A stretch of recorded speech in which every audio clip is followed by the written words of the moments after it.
Okay, hello movie fans. Welcome back to Max Reviews. And this Christmas week, I have been doing a ton of Spider-Man content, and it's not ending yet. I got this video, and then I have one more video coming out where I'm going to be ranking all three Spider-Man trilogies. But anyway, welcome back to Max Reviews. I'm Braden, and today we're going to be talking about all 19 Spider-Man villains that there are, and I'm going to rank them all.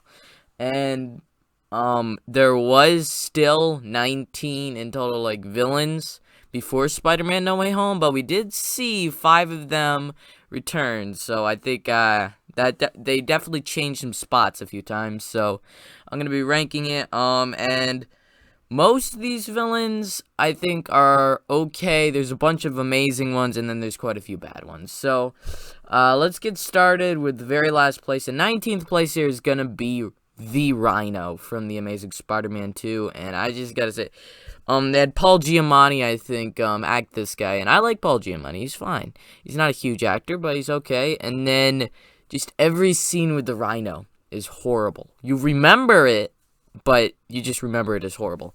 At first, you have him going against Spider-Man, like, there's Spider-Man, what is he even saying? He's going crazy, insane, and then he shows up for the final battle where he is absolutely in the Rhino costume, and it's just the worst, and it was in all the marketing, and it's just, they were going to set him up to be, like, bigger in The Amazing Spider-Man 3, but that never happened, so we just get this very bad, weird, and maybe even corny version of the Rhino that I really don't like this character. I really hate this character, and I don't think he has anything that would redeem him at all. It's just absolutely, there's nothing good for this character.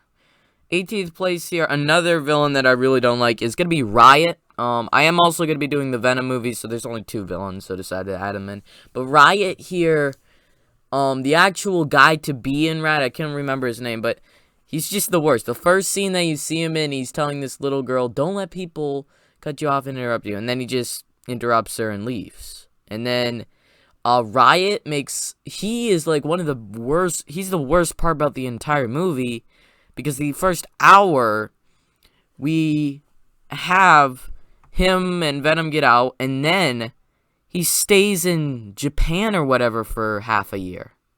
Why? There's no reason. He could have, like, why did you have to have that time jump? And he just didn't do anything, and it's so stupid. He shows up for the final battle, but he's just so corny, so horrible. I just really don't like Riot. He's one of the reasons that Venom gets so low on my lists. He doesn't work for me on any level at all. The guy or Riot himself, they're just horrible. 17th place here, another symbiote, Venom from Spider-Man 3. Now, I think it had potential. Like, Eddie Brock, I could slightly see Eddie Brock being, like, you understand, he's been taking everything away, and he just wants to kill Peter Parker. And then Venom, he shows up in, like, the first 15 minutes, and then you don't see him again for an hour.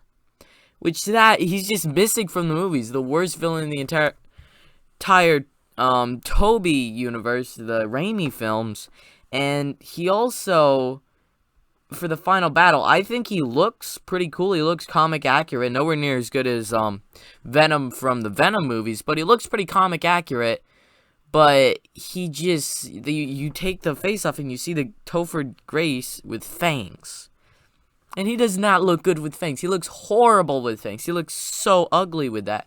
And it just, he's just undermined in this movie. He was in all the marketing, and yet he is barely in the movie until, like, the final fight. So he was so undermined in this movie. One thing that I was thinking, like, if we did a time thing and so sort of went back in time, I would want to see a Venom from Venom movies eat Topher Grace Venom. He's so horrible. Anyway, 16th place here is going to be the Green Goblin from The Amazing Spider-Man 3. No, The Amazing Spider-Man 2. And I just feel like, being the third Goblin, they had to do something different. And I feel like the interactions and everything for, like, the first half of the movie is great, and then he turns into an actual goblin, and he just looks so horrible. He just sort of goes insane, and He doesn't look too good. He doesn't seem like a character. This Harry Osborn doesn't seem like a character that would just go insane like that. He can't do it like Willem Dafoe or anything like that. And also, the entire reason that he's turning into a villain is because of, he's going to be dying and turning into a goblin. But his dad survived 60 years, so the kid's got 40 years, and he wants to figure it out in a week. So he gets so pushed that he joins Electro and stuff. So I think this villain, he had some potential. He really did. But he did not pull it off for me, and it just didn't work. 15th place here is going to be the Shocker from Spider-Man Homecoming. I don't got any well, I'm going to do both Shockers here, but I don't have any problem with either one of these Shockers. It's just they're not very big characters. The first Shocker gets destroyed and he's a bit reckless. The second Shocker doesn't get used to his shock thing and then punches him a few times and gets taken out by Ned basically in the final battle. So I think they're just fine. It's, I feel like there's so much potential for, like, actual seeing a Shocker in the MCU or Marvel or anything. That could be cool because he's a really cool character in the comics. But in this, he's just a guy with, like, an electric shocker thing. So I think it's fine for a guy with an electric shocker thing. 14th place here, I'm going to be mashing up all three villains that we got from Spider-Man Into the Spider-Verse. The side villains, Green Goblin, Scorpion, and Tombstone. And for your Tombstone and Scorpion, they're like what I like from the movie. The side characters that look really cool and they seem very comic accurate. And then Green Goblin looks really, really cool. I really like Green Goblin in this. He just looks so cool. His animation style. He doesn't have much of a brain, but he is just so cool how he looks, what he does.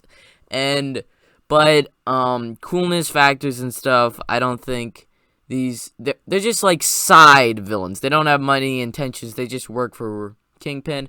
They're cool to see, but I can't put them higher because they don't have much characters. They just work for Kingpin. They look really cool though. 13th place here is going to be the Lizard, our first villain that we get that has been in Spider-Man No Way Home, and I feel like originally in The Amazing Spider-Man, this was like, let me think, this was the third scientist that went mad and had this thing trying to help himself, and he also has a connection to Peter Parker. And then, just as him being a scientist, you can sort of sympathize. He just seems generic. When he's the Lizard, he looks pretty cool. He looks pretty comic accurate, but he just, like, makes a video explaining what he's going to do. He wants to turn the world into lizards with a sky beam. So, I just didn't really like him as much in The Amazing Spider-Man. When we got him in No Way Home, I thought he just got improved a bit. They had the guy come back and voice him, but they just reused footage for when he turned into a human guy. And so he asked some questions like, do I die? And you could sort of understand him. He looks a lot better in No Way Home, I think. But he doesn't really do a ton. But I think he's better than he is in his entire own movie. So, I just put him here. He's pretty generic. He wasn't improved much by No Way Home. He was just a bit better. And I think he's fine as the Lizard. It's not like if they recast somebody to be the Lizard, I'm going to go insane. No, I'm just fine with him. But he doesn't really, like, pop or stick out to me. 12th place here is a character that I do think pops and sticks out. And it's the Tinkerer in Spider-Man Homecoming. For some reason, this character, when rewatching, I just liked everything that he said, everything that he did, just who he was, and just the character from the comics. You need somebody to design all this stuff in these movies, because it is, like, superhero movies and they have a bunch of alien tech stuff. So this guy, he's just a fun character for me because he's like I'm a very curious person, you know. You left your phone out, I'm gonna check it out. And he's like, he wants to go for the stuff. He's a very cool. I think he's a bit underrated. I don't think he's like top 10 basic, but he's just a fun sort of version of the Tinkerer, and it'd be nice to see a bit more of him someday. He's not going to be the master, villain or anything. He's like a side villain, and for side villains, I think he's close to the top. 11th place here. This is really absolutely my hardest placement on this list is Electro. But for Electro, there's two versions of Electro. They're both played by Jamie Foxx, but in The Amazing Spider-Man 2, he's a nerdy guy, overly nerdy guy who loves Spider-Man. It's his birthday. He turns into Electro, looks really bad, gets his teeth fixed, and then wants the world to see him because they didn't care about him. And then he turns against Spider-Man and joins Green Goblin. And I didn't like him. It was in like bottom 4 for me, I think, originally. And then we saw him in Spider-Man No Way Home, and I loved him. If I'm looking at the list, if he was just that version, I think he might have made it to top 6, top 7, around there. Just a few more spots up, because he was really great. He was Jamie Foxx in No Way Home, and he was just seemed more like Jamie Foxx. He didn't seem overplayed. He just seemed great. He didn't want them to take his power away from him. He got a new power. He looks better, and I just really liked it. And then you also have Amazing Spider-Man 2, so there's these two extremely different characters, but they're both portrayed by the same actor, and so it's just hard for me to put him on this list. But I decided to just put him here right in between the Tinkerer and the other villains on this list. He doesn't quite make it top 10, but if it was just the version of him from No Way Home, I would put him a lot higher. He's just really great in that movie. I like his quips, his banter with all the characters. He's just one of the best villains in that movie, top 3. Okay, we're getting to top 10 here, and 10th place is going to be Dr. Olivia Octavius from Into the Spider-Verse.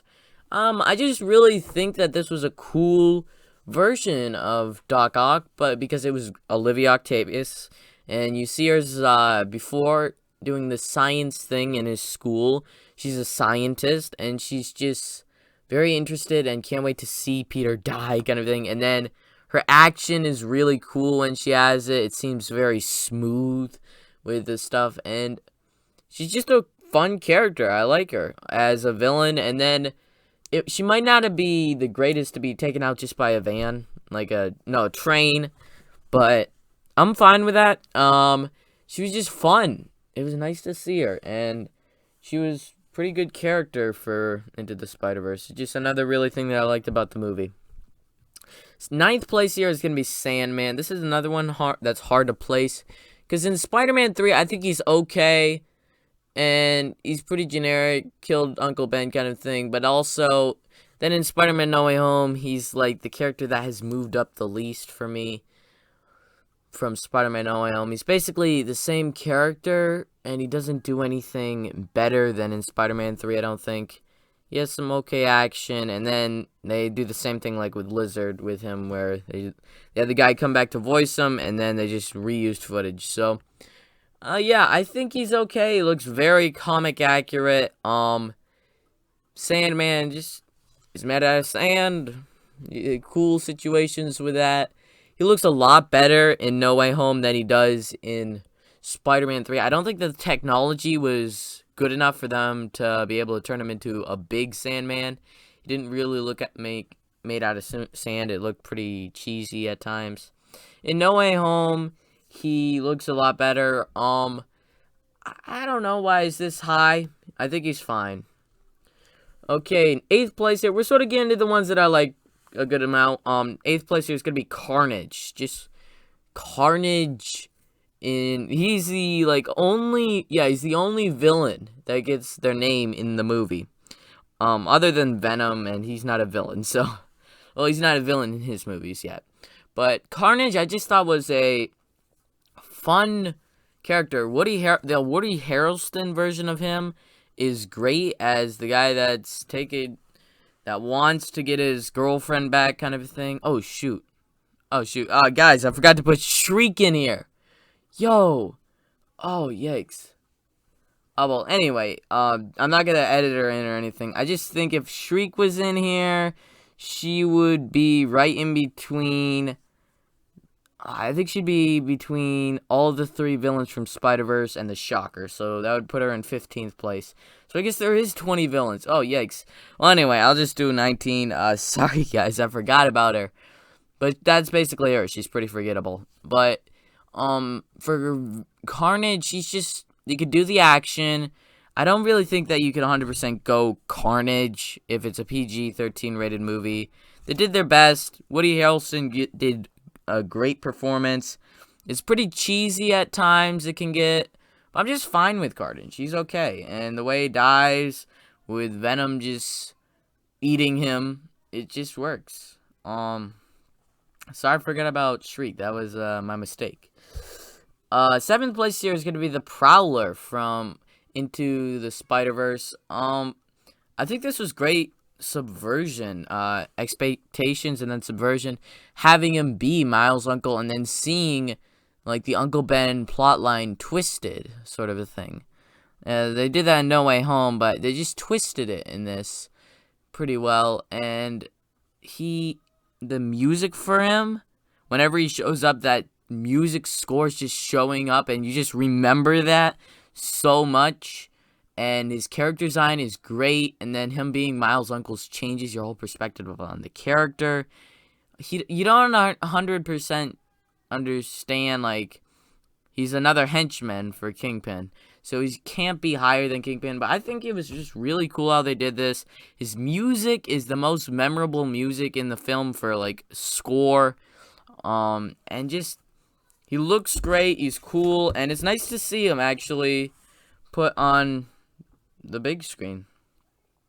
6th place here is going to be the new Green Goblin, Harry, from Spider-Man 3, and I guess sort of Spider-Man and Spider-Man 2, but not 100%. I just feel like Harry, I really like Harry as a character. I don't really know if he's 100% a villain.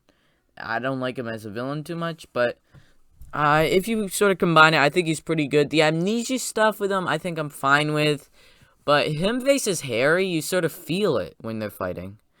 The first fight, you feel like Peter's angry at Harry, and then Harry, he just wants to kill Peter. The next fight that they have, Harry tries to get Peter angry, and Peter, like, throws a pumpkin bomb at him and blows half his face off, kind of thing. And so he decides to forgive Peter, and I think in the final fight, he's more of a hero than a villain, but I just really like him for some reason. I don't know. These Spider-Man 3 villains, I think they're going a bit higher than I thought they would, other than Venom. But he just works for me in a way that I can't say some other villains on this list have. He can be menacing, but you also understand he's his friend. And he's taking everything away from Peter. He's taking his girlfriend. He's taking just everything. And he's trying to be the villain, but he also is Peter's friend. So it's hard. We're going to get in top 5 here. Just thank you for watching this far. 5th place here is going to be Kingpin from Spider-Man Into the Spider-Verse. Just, I didn't originally like him too much, but in this, just rewatching it, after seeing Daredevil, that really changes it for me. Where you understand, he married Vanessa. He had a son, Robert. And stuff with Spider-Man interfered, and they died. And so it's not always about the money for him. And this time he's just trying to get his family back. He could be menacing. He's the guy that killed Spider-Man. He could have killed Miles Morales. And just this design, having him as a huge character, just really cool. He's definitely not the best Kingpin for me. That would be Vincent D'Onofrio in Daredevil and soon to be Hawkeye when I'm recording this video. We haven't gotten the episode out yet, but that's the best Kingpin. But this is a nice reflection of that. Like, you saw him in Daredevil, but this is what if he actually had a family? What if he actually worked it out with Vanessa, had a son, and then lost them? He would go at all means to get them back. And so that's pretty good for me. 4th place here is going to be Mysterio. Jake Gyllenhaal is an actor in this movie. He's just a great actor. as he could be like the father figure for Peter. He could be the menacing Mysterio. He could be the hero, and he could also be this person that is enraged and willing to kill his entire staff and everybody that's helping him. But there's also a problem with all this, and it's because he is, I checked it, the 7th villain to be just angry at Tony Stark, and that's his reason why everything happens. Because of Tony Stark, and Tony Stark is dead in this movie, so that's why I don't think he could go as high. I think he's still a great villain, and I like him, and he's very menacing, and he could be a lot of characters, and he's like one of the better parts of this movie. But also, the entire thing with Tony Stark and Edith and stuff, and also his plan isn't the greatest. Like, what if your plan succeeds and you are a hero? What if an actual threat comes? Or what if an actual superhero comes? You are gone. Like Thor shows up, uses his hammer, goes for Mysterio. He just goes through him like a cloud. What? And just like, it'll immediately be taken care of. So there's a few flaws in his plan and stuff, but I think he's one of the better villains. Just so you know, I think there's a very, very big jump from 6th place. I think from 4th place to 3rd place, there's a big jump where these are like some of the best villains of all time. I'd say top 20 Marvel villains of all time. We're getting into top 3. This is hard, people. Leave your comment down below your list, because it'd be really cool. I want to know what you think of these villains, because there's a lot of them, and villains sometimes are better than the heroes. Not in this case, but in, like, Joker. Sometimes in certain movies there's Darth Vader. Sometimes Voldemort can be a very great villain. It's just a bunch of really great villains. So leave your comment down below your ranking of these villains. I'm going to be doing a bit spoilers for Spider-Man No Way Home as we're getting into this top 3. I might have done a bit before, so sorry if you heard any spoilers.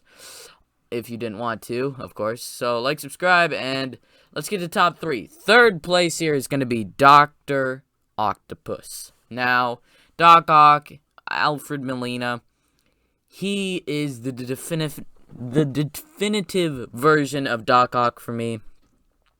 As this very great scientist that in Spider-Man 2, I really liked him. He had the stuff with his wife dying. He had that time with Peter before, so you saw him as this nice guy. And then the experiment goes wrong, his wife dies, and then he just turns into this monster that's stealing money, killing surgeons in like a horror room sequence. That is so great sequence right there. And then he goes and he tries to recreate his dream, and he's like, it was my dream. He talks to Peter in the end. He also has great fights. He looks really great. Probably one of the greatest looking villains in this. Yeah, he's the greatest looking villain in these top 3. And he's just a really great villain. And then he ends with, I will not die a monster, and he dies a hero, kind of a thing. And then you bring him back from No Way Home, and he's still sort of a villain. They fix his circuit, and he turns into a good guy. He has great villains. He's a great villain. And then when he turns into the good guy, you see him. He fixed the thing with Electro. He saves Peter's life. And then he goes and he fights for them. He gets his arm chopped off. And then he just leaves. And I don't think he was greatly improved by Spider-Man No Way Home. It's great to see him again and talk.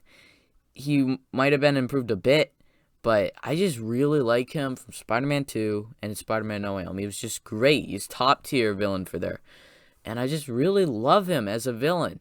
And he could be so many things. He could be menacing. He could be like the mentor. He could be also the scientist. You always see him calculating things. So he's a great villain. 2nd place here, it was originally in 1st until Spider-Man No Way Home came out, but the Vulture. I just forgot how great of a villain the Vulture was. Like, rewatching Spider-Man Homecoming, the first scene is with the Vulture. And he's just not the Vulture yet. And he gets shammed by the city. They take, like, all this stuff from him, and he decides to keep it. And then 5 years later, I think, something like that. yeah, 5 years later, he is the Vulture. They're doing stuff, and he's just trying to provide for his family. You get to see him at home. That scene is the best scene in the movie. When Peter, he's going out for homecoming. This is what the movie's been building to. He opens the door, and it's the Vulture. And you understand him now. He says that he's got a family, and you don't really understand it. Now you immediately understand it. You understand what's going on with him and his family. And he can be menacing. He could be like, he gives Spider-Man the choice. He said, I will kill you and everybody you love if you mess with me and my business again. And that's just such a great villain right there. He doesn't want to blow up the city or anything. He wants to provide for his family, and he wants to protect his family, provide for them, and he doesn't want to get caught. And in the end, he's like, I'm not going out empty. He takes that, he makes the wrong decision, and then gets caught by Spider-Man. And then you see him in the end thing with Scorpion, and just, he defends Peter. He's a man of honor. He's great. And then he's going to be in Morbius next year, and that's very interesting to me. I don't think I want to see him in Morbius, but I guess it'll be cool. He's just a really great villain, to repeat on that again, who doesn't want to blow up the city. You see him with his family, and it's just great expectation diversion again. But anyway, first place here is going to have to be the original Willem Dafoe Green Goblin. Now, after rewatching Spider-Man, I had him at the top until I watched Spider-Man Homecoming, and Vulture came in first. I decided, like, if I was thinking about a ton, Green Goblin and Spider-Man, he's great as a character, as just insane. But what happens, basically, in the movie, he fulfills his goal as Green Goblin very soon. He kills everybody, he gets his company back. And he's still sort of Green Goblin, but he doesn't really have anything to do. He's working with Spider-Man now. And then he goes to Spider-Man and stuff, and he's amazing, but he doesn't have a great motive after he fixes that. He's just trying to get Spider-Man and him to combine to do what? So I put Vulture ahead of him because I thought he was just being maybe a bit too over, not having enough motivation in the first one. But after watching No Way Home, he boosted back up to first. He's still an amazing actor, Willem Dafoe is. He's still an amazing character, as in Spider-Man 1, you see him, he has his son. He's introduced as, like, at the same time as Harry and Peter. He gets an origin story at the same time that Peter does.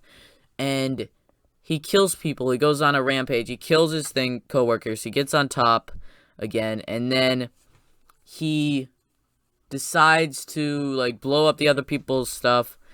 And then he tries to have Spider-Man join him. And they ends with a final battle where he kills himself, and he says, don't kill Harry. And even though he's not really in Spider-Man 2 and 3 that much, he's still there. He's still talking to Harry, even though he's dead, the ghost of Green Goblin kind of thing. And just, Willem Dafoe just talking to himself. You could see him changing from Norman Osborn to the Green Goblin. It's so great, and he could go crazy. This is Willem Dafoe's greatest character, in my opinion. He's so great. And then in Spider-Man No Way Home, he decides to sort of get rid of Green Goblin. And you could see him. He's like, I'm sort of a scientist myself. It's just, the crowd was so happy to see him. And throwing the pumpkin bomb, and then showing up. And then he destroys his mask.